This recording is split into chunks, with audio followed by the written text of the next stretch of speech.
Assalamualaikum warahmatullahi wabarakatuh. Perkenalkan, nama saya Lija Febriansa dari kelas 12 BDP. Di sini saya akan mempresentasikan tentang administrasi bisnis retail. Yang saya bersama itu ya ada pengertian administrasi bisnis retail.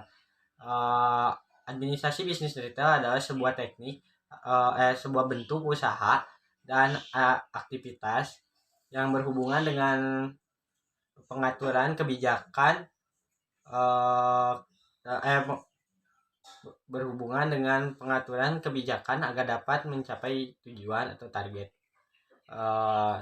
Yang selanjutnya ada tujuan administrasi bisnis retail.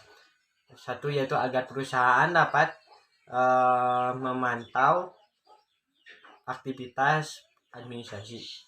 Yang kedua yaitu agar perusahaan dapat menilai kegiatan-kegiatan pengorganisasian. Yang ketiga yaitu agar perusahaan mampu menyusun program peningkatan usaha.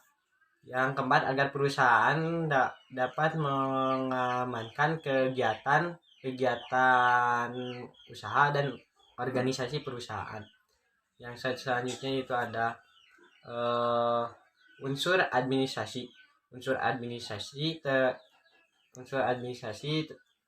terbagi menjadi 8 unsur, yaitu satu unsur kepegawaian, dua unsur keuangan, 3 unsur perbekalan, 4 unsur pengorganisasian, 5 unsur tata usaha, 6 unsur perwakilan, 7 unsur manajemen, 8 unsur tata hubungan.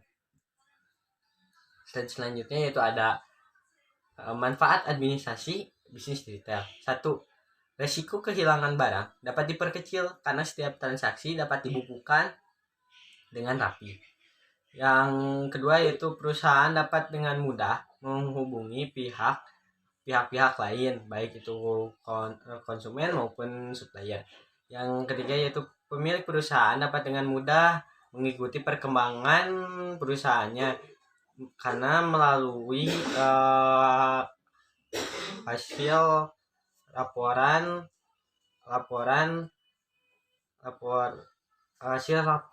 pencatatan. Yang keempat itu memudahkan pelayanan jual kepada konsumen karena bukti transaksi konsumen dapat menunjukkan bukti-bukti kesepakatan penjualan. Yang selanjutnya ada kegiatan administrasi. Kegiatan administrasi yaitu ada satu yaitu mengolah, artinya memperbanyak informasi menjadi lebih baru sehingga lebih berguna. Yang kedua yaitu menggandakan, artinya itu memperbanyak dengan cara atau alat. Yang ketiga yaitu mengirim, artinya menyampaikan dari pihak satu ke pihak lain. Yang keempat itu menaruh, artinya kegiatan meletakkan di tempat tertentu dengan maksud atau tujuan mudah untuk ditemukan kembali. Yang kelima yaitu menghimpun. Menghimpun artinya yaitu mengumpulkan segala keterangan yang tadinya berserakan sehingga dapat dipergunakan. Yang keenam yaitu mencatat. Artinya yaitu membukukan berbagai transaksi atau berbagai keterangan. Selanjutnya ada berkas-berkas administrasi. Berkas-berkas administrasi dibagi menjadi dua, yaitu berkas-berkas pembelian dan berkas-berkas penjualan. Berkas-berkas pembelian, transaksi pembelian bagi perusahaan retail bertujuan untuk memenuhi kebutuhan bahan baku dalam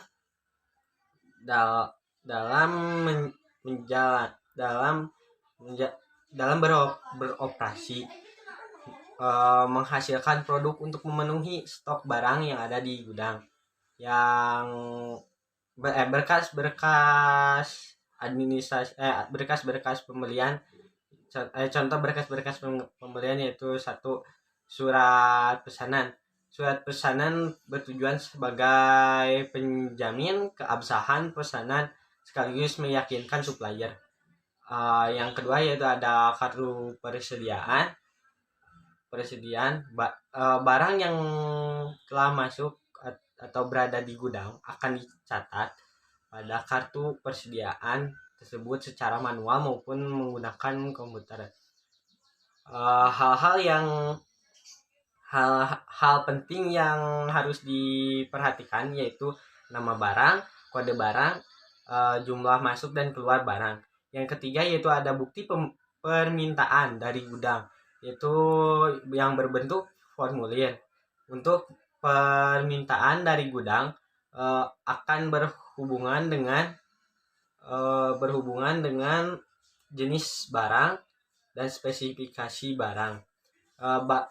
Banyaknya barang yang diminta, otoritas atau pengesahan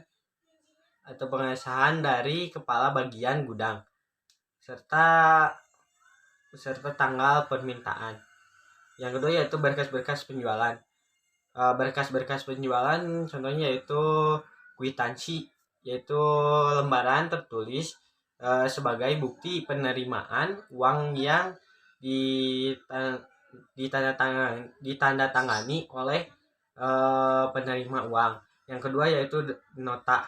Nota terbagi menjadi nota debit dan nota kredit. Nota yaitu bukti transaksi pengembalian barang yang sudah dibeli.